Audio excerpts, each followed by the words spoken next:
नमस्कार साथियों, राम राम, जय हिंद, जय भारत। कैसे हो आप लोग? मेरे ख्याल से अच्छे ही होंगे। तो दोस्तों, कल अपने जो मैथ का पेपर सोल्व नहीं हुआ है दोस्तों, उसको मैं आज कंप्लीट करवाने जा रहा हूँ, प्रतिशत चैप्टर। उसके बाद में लाभ हानि चलाएंगे दोस्तों, लाभ हानि का चैप्टर। तो आज अपने जो ये पार्ट 5 आएगा, इसको देख लेते हैं। हाँ तो दोस्तों, शुरुआत करते हैं इसकी। तो क्वेश्चन नंबर फर्स्ट का दोस्तों ये क्या कह रहा है? तुलसीराम का वेतन कश्यप के वेतन से 20% अधिक है। यदि तुलसीराम की बचत 720 रुपये हो तो उसके वेतन का 40% है। मतलब उसके जो वेतन है उसका ये 720 40% है। तो कश्यप का वेतन कितना है? तो दोस्तों यहाँ पे ऑप्शन दिया गया है। पहला ऑप्शन 12,000 रुपये, दूसरा ऑप्शन 15,000 रुपये, और तीसरा ऑप्शन 14,400 रुपये, और चौथा ऑप्शन 22,000 रुपये। चलिए इसको करते हैं हम। तो दोस्तों यहाँ पे लिख लेंगे, ये तो हो गया तुलसीराम और ये हो गया कश्यप। ठीक है भाई, तुलसीराम और कश्यप। अब दोस्तों ये क्या कह रहा है? तुलसीराम का वेतन कश्यप के वेतन से 20% अधिक है, यानी तुलसीराम का 20% अधिक है। किसके से? कश्यप के से। तो अगर मैं इस कश्यप का वेतन 100 मानता हूं तो दोस्तों ये 120 हो जाएगा, क्योंकि अगर ये 100 है तो ये 120 हो जाएगा, क्योंकि ये 20% अधिक है। अब बात करते हैं, तो दोस्तों इसको हम अनुपात में है, ये अनुपात में इसको काट लेंगे। 0 से 0 कट जाएगा, और 6 से ये 2 बार चला जाएगा, और 5 से ये 2 बार चला जाएगा। तो यहाँ पे जो इनका अनुपात आया वो कितना आया? 6:5। अब दोस्तों बात करते हैं कि क्या है सिस्टम। तो यहाँ पे आगे क्या दे रखा है? यदि तुलसीराम की बचत 720 रुपये हो, तुलसीराम की बचत कितनी है? 720 रुपये, जो उसके वेतन का 4% है। सॉरी दोस्तों, मैं क्वेश्चन में 40 बोल गया था, तो उसके लिए खेद है। ये 4% है, तो उसके वेतन का कितना है? 4%। तो तुलसीराम की बचत निकालते हैं पहले हम। तो तुलसीराम की बचत,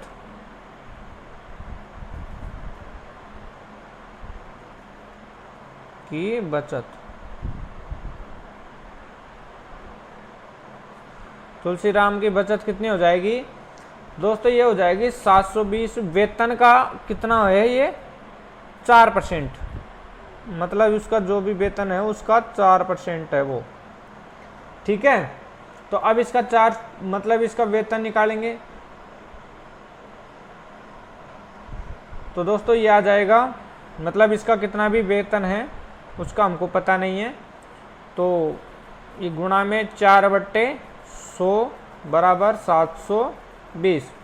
तो दोस्तों ये इधर जाके गुणा हो जाएगा, और ये 18 चौके 72, ये 18 से कट जाएगा 180 से, और ये 100 मतलब 18,000 रुपये हो जाएगा। ये कितना हो जाएगा? 18,000 रुपये। ठीक है, अब ये इसका वेतन आ गया 18,000 रुपये। अब दोस्तों ये किसके बराबर में आया? तुलसीराम के वेतन के बराबर में। तो तुलसीराम का वेतन है कितना? तो ये इसका अनुपात कितना है? 6। तो तुलसीराम का यहाँ पे लिख देंगे, तुलसीराम बराबर तुलसीराम का 6 अनुपात है, तो ये 6x, और इसके बराबर में आया कितना? 18,000। इसको बराबर में 18,000 कर देंगे दोस्तों, तो ये 6 से कट जाएगा, 6×3 18, यानी ये 3,000 हो जाएगा। x का मान कितना आ गया? 3,000। x बराबर 3,000। तो दोस्तों हमको अब कश्यप का मान निकालना था, तो कश्यप का अनुपात कितना है? 5। तो 5 को हम गुणा कर, दोस्तों यहाँ पे जगह नहीं है इसलिए मैं थोड़ा सा इधर कर देता हूँ ये। तो कश्यप बराबर हो जाएगा अपने 3000 गुणा 5 यानी दोस्तों ये आ जाएगा अपने 15,000। तो यहाँ पे जो ऑप्शन उत्तर होगा वो होगा ऑप्शन नंबर बी। तो ऑप्शन नंबर बी ये करेक्ट आंसर हो जाएगा। अब दोस्तों आगे क्वेश्चन देखते हैं। हाँ तो दोस्तों आप लोग अब सेकंड क्वेश्चन देखें। तो सेकंड क्वेश्चन है, एक परीक्षा में ऋतिज ने 52%, सुनील ने 64% तथा रवि ने 74% अंक प्राप्त किए। यदि परीक्षा के अधिकतम अंक 750 हो तो तीनों लड़कों के औसत प्राप्तांक कितने हैं।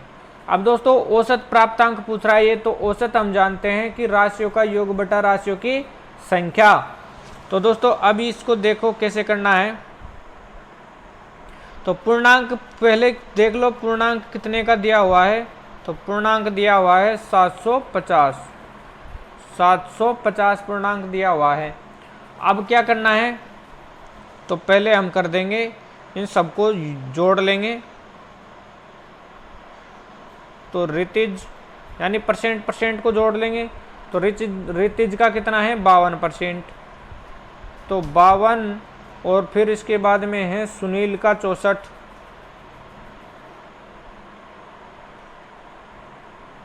सुनील का कितना आ जाएगा दोस्तों 64%। फिर इसके बाद में आ जाएगा रवि का, तो रवि का कितना है 74%। तो ये 4 4 8 और 2 10, फिर 1 6 5 11 11 1 12 7 19। तो दोस्तों ये 119% हो गया। अब 119%, अब दोस्तों ये तो योग आ गया, इनका प्रतिशत का क्या आ गया योग। अब औसत कैसे ज्ञात करेंगे हम। औसत का मतलब होता है दोस्तों योग बटा संख्या, यानी राशियों का योग बटा राशियों की संख्या। तो राशियों का योग अपने पास में 190 आ चुका है और राशियों की संख्या कितनी है 3। अब दोस्तों ये परसेंट में है, तो इसका क्या करना है, अब डायरेक्ट हमको क्या पूछ रहा है ये तीनों लड़के के औसत। तो राशियों का योग बटा राशियों की संख्या, तो सारा इस 750 से गुणा करके 750 गुणा 190 और बटे में 3। तो दोस्तों ये परसेंट है इसलिए इसके 0 0 लगा देंगे। तो 1 0 से 1 0 ये गई और 1 0 से 1 0 ये गई और 3 से ये 25 बार कट जाएगा और 25 का पहाड़ा ये 25 गुणा 9 करेंगे तो 25 दूनी 50 यानी दोस्तों 500 होता है। 20 से गुणा करते हैं तो ये 1 25 कम कर दो तो 500 में से 1 25 475 बचेगा दोस्तों। ये दोस्तों जितना हो सके उतना ही दिमाग लगाया करो इसको कैलकुलेशन करने में। तो 475 इसका करेक्ट आंसर हो जाएगा, यानी औसत प्रतिशत वो औसत प्राप्तांक कितने हो गए इसके 475। देखिए दोस्तों ऐसे वाई 25 90 225 का 5 हासिल लगी 22 और 25 से कम 25 और 25 और 22 47। और दोस्तों ऐसे मैंने जो डायरेक्ट किया था वो ऐसे किया था 25, अगर मैं यहाँ पे 20 मान लेता तो 25 को 20 से गुणा करेंगे 500 हो जाएगा। अब 1 25 ही तो कम करना है 500 में से, तो 500 में से 1 25 कम कर देंगे तो 475। तो दोस्तों यहाँ पे जो अपना करेक्ट आंसर आएगा वो आएगा ऑप्शन नंबर ए। तो ऑप्शन नंबर ए अपना करेक्ट आंसर हो गया। अब हम चलते हैं क्वेश्चन नंबर 3 पर। अब क्वेश्चन नंबर 3 क्या कह रहा है दोस्तों, देखिए और समझिए।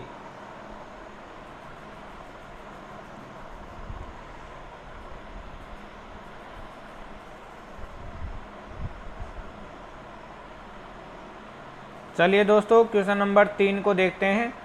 तो क्वेश्चन नंबर 3 क्या कह रहा है, एक चुनाव में 2 उम्मीदवार थे। एक उम्मीदवार 30% मत लेकर 16,000 मतों से हार गया, तो कुल कितने मत पड़े। तो दोस्तों ये क्या कह रहा है, एक चुनाव में 2 उम्मीदवार थे, तो एक उम्मीदवार 30% मत लेकर 16,000 मतों से हार गया, तो कुल कितने मत पड़े। तो इसके ऑप्शन है, ऑप्शन नंबर ए में दिया हुआ है 24,000, ऑप्शन बी में दिया हुआ है 28,000, ऑप्शन सी में दिया हुआ है 30,000 और ऑप्शन डी में दिया हुआ है 40,000। तो देखिए दोस्तों इसको किस प्रकार करना है। तो मान लीजिए कि चुनाव हुए 100%, चुनाव कितने हुए 100%। चुनाव हमेशा अपने आप में 100%, कोई भी हो दोस्तों अपने आप में 100 ही प्रतिशत होगा। तो 100% चुनाव हुआ, अब उसमें से 30% मत लेकर ये हार गया, तो हारने वाले के कितने प्रतिशत आया दोस्तों 30, तो जीतने वाले का कितने आए होंगे 70। तो दोस्तों दोनों की तुलना करनी है। अब इन दोनों की तुलना में कितने परसेंट का डिफरेंस है, तो दोस्तों ये 40% का। अब इस 40% के बराबर में मत कितने हैं दोस्तों, तो 16,000, यानी वो हारा कितने से था, तो 16,000 से, 16,000 मत। अब दोस्तों ये 16,000 मत से हार गया, तो अब इस 40 के बराबर में ये 16,000 है, 40% के बराबर में 16,000 है। तो दोस्तों 40 से 1 शून्य कट जाएगा, 4 से 4 यानी 400, यानी दोस्तों 1% के बराबर में कितने आगे मत 400। तो 100% के बराबर में कितने हो जाएंगे, तो 100% बराबर 400 को 100 से गुणा कर देंगे, तो ये आ जाएगा 4 दोस्तों 40,000। तो यहाँ पे मत कितने हैं, कुल 40,000। तो दोस्तों एक बार और समझ लीजिए, देखिए कोई दिक्कत नहीं है इसमें, क्योंकि चुनाव 100% का माना था हमने, तो हारने वाले उम्मीदवार को 30% मत मिले और उसके बराबर में 16,000 मत मिले। तो अब क्या करना है, जैसे 100 में से 30% ये हार गया, तो 70% जीतने वाला। अब इनके जो बीच में ये हारा कितने से, वो 16,000 से। दोस्तों इस 16,000 के बीच में, इन दोनों के बीच में मध्य फासला कितने का रह गया, 40% का।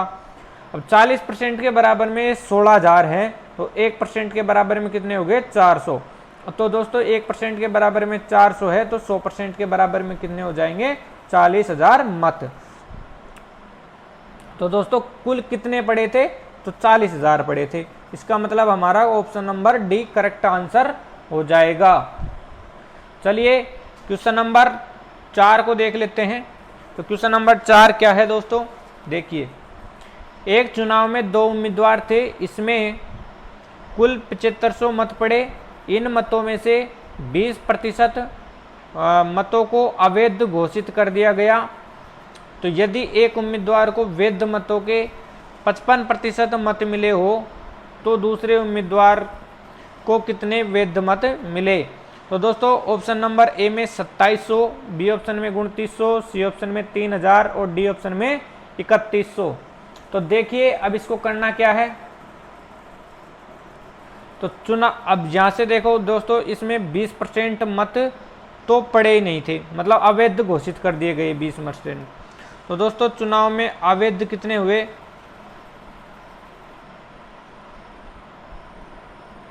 अवैध मत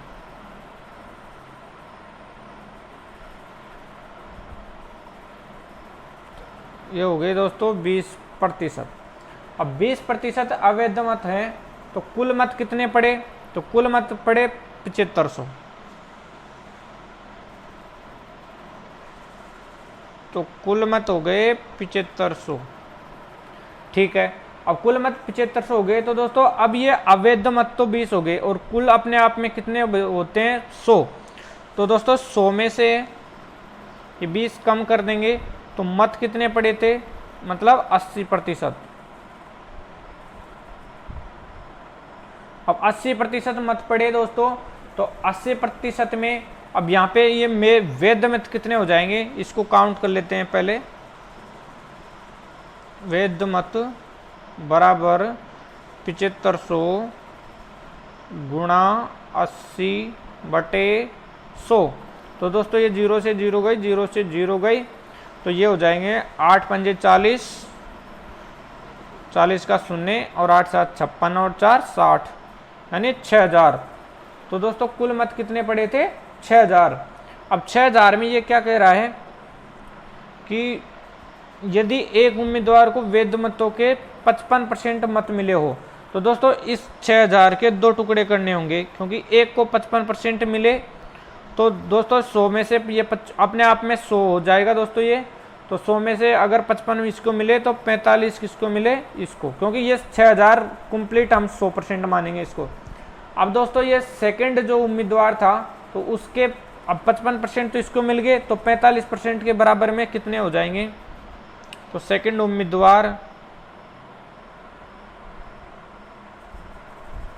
उम्मीदवार को मिल जाएंगे 6000 गुणा 45/100।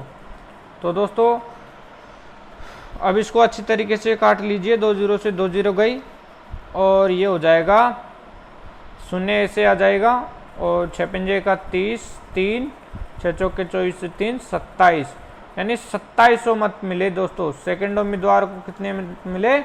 2700। तो यहाँ पे जो अपना करेक्ट आंसर होगा वो ऑप्शन नंबर ए हो जाएगा दोस्तों। यहाँ पे जो करेक्ट आंसर होगा वो ऑप्शन नंबर ए हो जाएगा।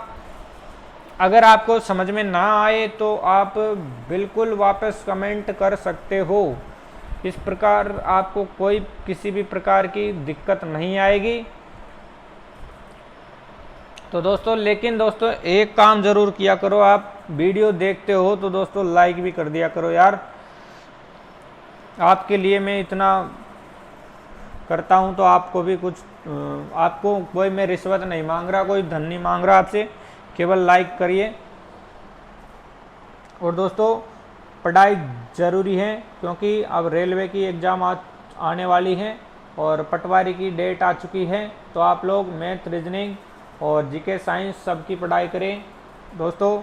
मैथ और रीजनिंग हमारे साथ बने रहें, कोई दिक्कत नहीं है। बिल्कुल 0 लेवल से हाई लेवल तक के क्वेश्चन करवाएंगे और आसानी से, बिल्कुल देसी भाषा में, कोई दिक्कत नहीं है, समझने में कोई प्रॉब्लम नहीं आएगी। तो चलिए अब क्वेश्चन नंबर 5 कर लेते हैं दोस्तों। सेकंड लास्ट क्वेश्चन, आज के 6 क्वेश्चन लास्ट लिए हैं मैंने, और अपना प्रतिशत चैप्टर आज समाप्त हो जाएगा। इसके बाद में लाभ हानि लेके आएंगे दोस्तों। तो क्वेश्चन नंबर 5, अब दोस्तों मेरे को लगातार टाइम तो नहीं है, लेकिन मैं 1-2 दिन में ज़रूर अपलोड करता रहूँगा वीडियो।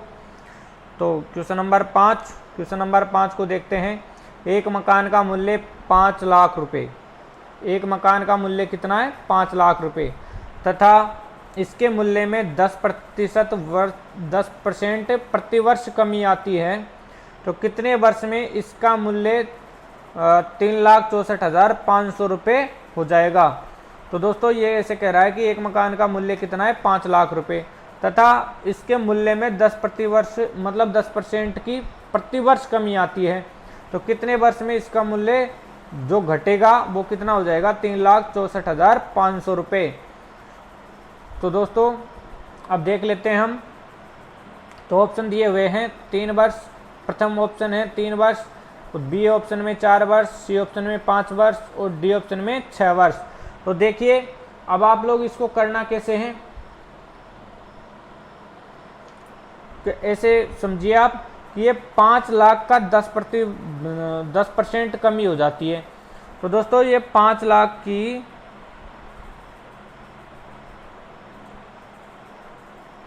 इसमें 10% प्रतिवर्ष कमी होती जाती है, तो बचा कितना दोस्तों? यहाँ पे 90, मतलब 100 में से 100% में से 10 प्रतिवर्ष कम होते आए, तो ये हो जाएगा 90। तो 90/100। अब दोस्तों ये 90/100 है, तो इसके बराबर में अब बचता कितना है? 3,64,500, 3,64,500। अब दोस्तों देखिए ये 5 लाख गुणा 90/100 बराबर में 3,64,500। तो यहाँ पे क्या करना है हमको? देखिए ये 0 से 0 कट जाएगी, और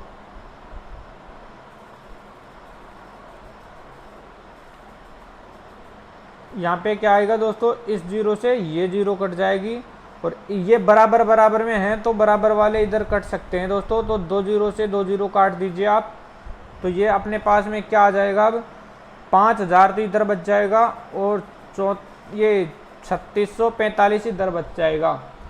तो दोस्तों अब क्या करना है हमको?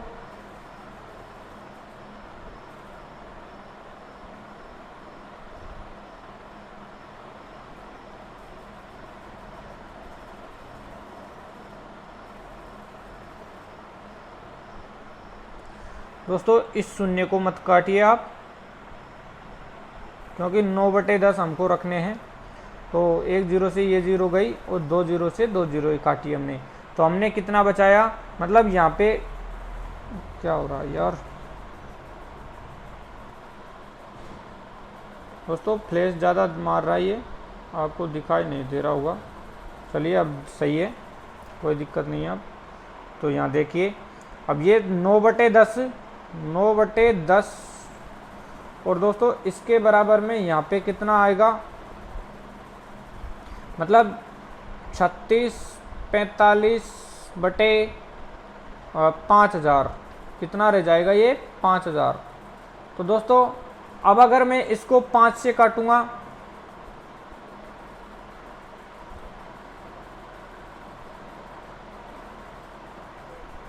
इसको दोस्तों 5 से काटेंगे तो ये 10 पंजे 50 और 1000 रह जाएगा। अब इसको अगर 5 से काटेंगे तो ये कितना रह जाएगा, 7 पंजे 35 और 1 7 दूनी 14 और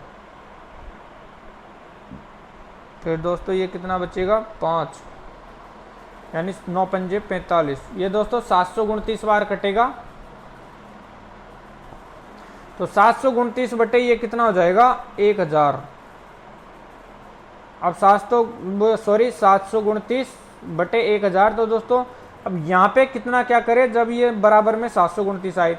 तो दोस्तों आप लोग जानते हो कि 9 का अगर मैं क्यूब करता हूँ तो 729 होता है, और 10 का क्यूब करता हूँ तो 1000 होता है। तो दोस्तों यहाँ पे लिख देंगे हम 9/10 और इसके ऊपर क्यूब लगा देंगे। तो अब 9/10 से 9/10 ये कट जाएगा, और यहाँ पे ये जो 3 बचा है ये हमारा करेक्ट आंसर आ जाएगा कि वो कितने में कम होगा, यानी 3 वर्ष में इतना पैसा हो जाएगा। तो दोस्तों ये यहाँ पे समय कितना आया, तो अपने पास समय आया 3 वर्ष। यानी दोस्तों कुछ नहीं करना है, आपको करना क्या है, ये 5 लाख रुपए लिए थे, उसमें 10% वो प्रतिवर्ष कमी कर रहा है, तो 10% कमी हो गई तो बचा 90%। तो 90% के बराबर में दोस्तों ये कितना हो रहा था 3,64,500 रुपये। तो अब हमने इस शून्य से इस शून्य को काट दिया और इधर की वाली शून्य से इस 2 शून्य को काट दिया, तो 9/10 के बराबर में ये 3645 बटा 5000 बचा। अब दोस्तों यहाँ पे मैंने 5 से इसको डिवाइड कर दिया, तो इस 729 बटे 1000 आ गया। फिर अब ये किसकी घात बनी, तो ये हमको ध्यान होना चाहिए कि 9/10 के अगर क्यूब करते हैं तो दोस्तों 729 बटा 1000 आता है। तो 9/10 की ये क्यूब कर दी गई, तो 9/10 से ये 9/10 कट जाएगा, तो यहाँ पे कितना बचा 3। तो दोस्तों ये 3 वर्ष हमारा करेक्ट आंसर हो जाएगा। तो ऑप्शन नंबर ए हमारा करेक्ट आंसर है। अब दोस्तों बात करते हैं क्वेश्चन नंबर 6 की।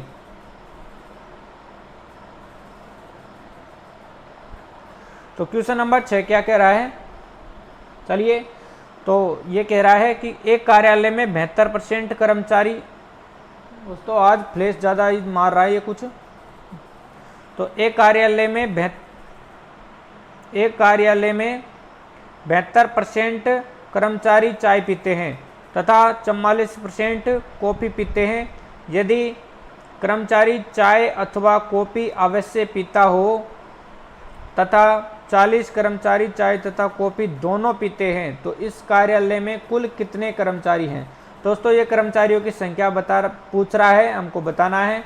तो दोबारा क्वेश्चन सुन लीजिए। एक कार्यालय में 72% कर्मचारी चाय पीते हैं तथा 44% कॉफ़ी पीते हैं।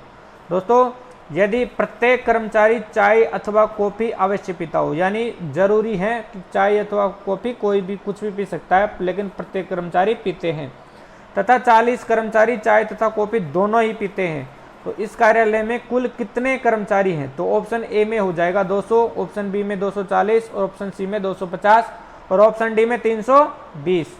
तो दोस्तों अब करना क्या है हमको कि चाय कितने पीते हैं, तो चाय पीते हैं 72%। दोस्तों यहाँ पे कितने परसेंट चाय पीते हैं 72%।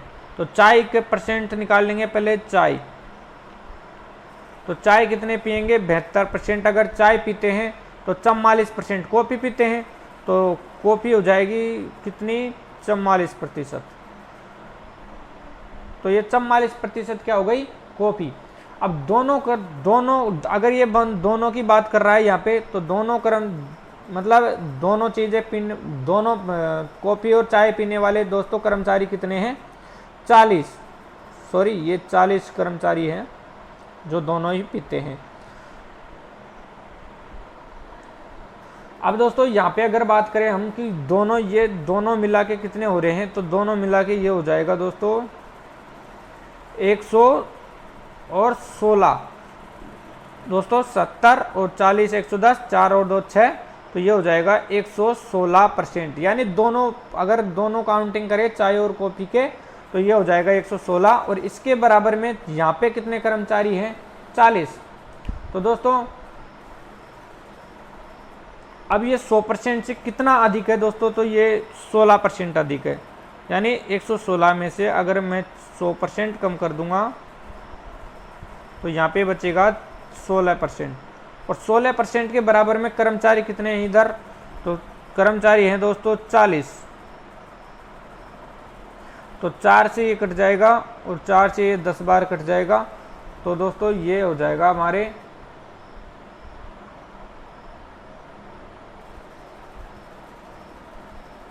तो 1% के बराबर में 10/4 आ जाएगा। 1% बराबर कितना हो जाएगा, 10/4। 10/4 दोस्तों, इसको और भी शॉर्ट कर लेते थे लेकिन कोई दिक्कत नहीं है। तो 10/4 है तो 100% के बराबर में कितना हो जाएगा, तो 100% के बराबर में अगर करना है तो 100 से गुना कर देंगे डायरेक्ट। तो ये 4 से ये 25 बार कट जाएगा और 25 को 10 से गुना कर देंगे दोस्तों, तो ये आ जाएगा अपने पास में 250। कितने कर्मचारी दोस्तों चाय पीते हैं, या दोनों कुल कितने इस कार्यालय में कितने कर्मचारी हैं, उनकी संख्या हमारे पास निकल के आ चुकी है। तो वो आ गया 250। तो दोस्तों इसका जो ऑप्शन नंबर सी हमारा करेक्ट आंसर हो जाएगा। एक बार और समझ लीजिए आप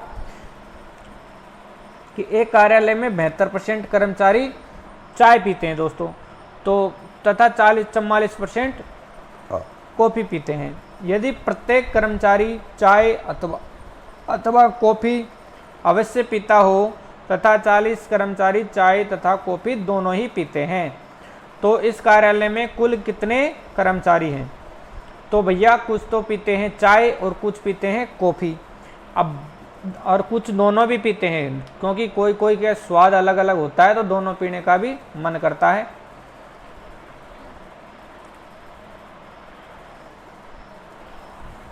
क्योंकि दोस्तों कभी कभार क्या है कि किसी को लड्डू मिल जाता है ना, तो वो खीरमोहन खाने की भी सोचता है, इसलिए दोनों ही खाने के स्वादिष्ट होते हैं कुछ लोग, तो ऐसे ही इसमें है। तो अब आगे देखिए आप, तो 40 कर्मचारी चाय तथा कॉफ़ी दोनों पीते हैं दोस्तों।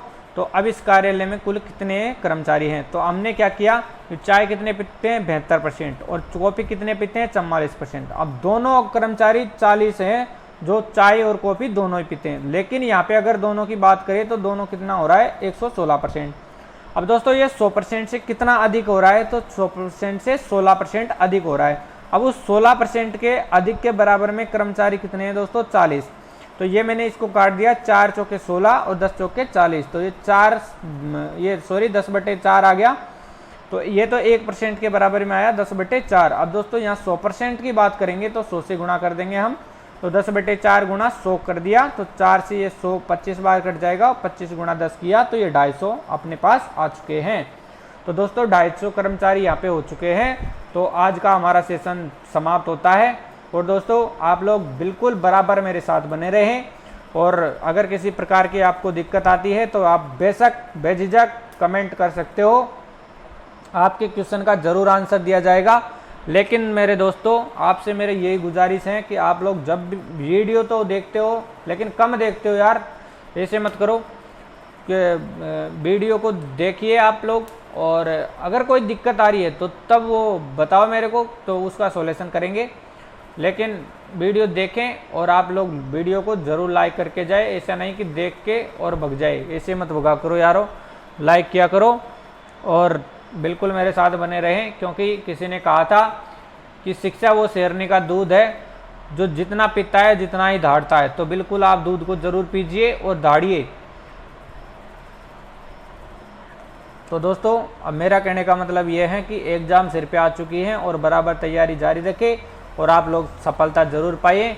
दोस्तों आज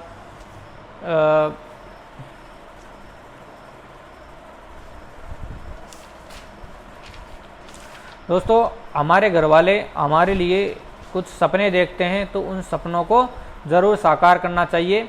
तो आपको मैं एक आज काफ़ी दिन हो गए तो वो चल जुट्टी वाली कहानी सुनाई देता हूँ लाइन। तो दोस्तों सुन लो। मंजिल ने हौसलों से कहा कि ये तेरे बस की बात नहीं। हौसलों ने मंजिल की आंखों में आंखें डालकर कहा चल जुट्टी तेरी इतनी औकात नहीं। तो दोस्तों हौसले बुलंद होंगे तो मंजिल की कोई औकात नहीं होगी, ताकि वो हमें नहीं मिले तो ज़रूर मिलेगी। हौसले बुलंद रखो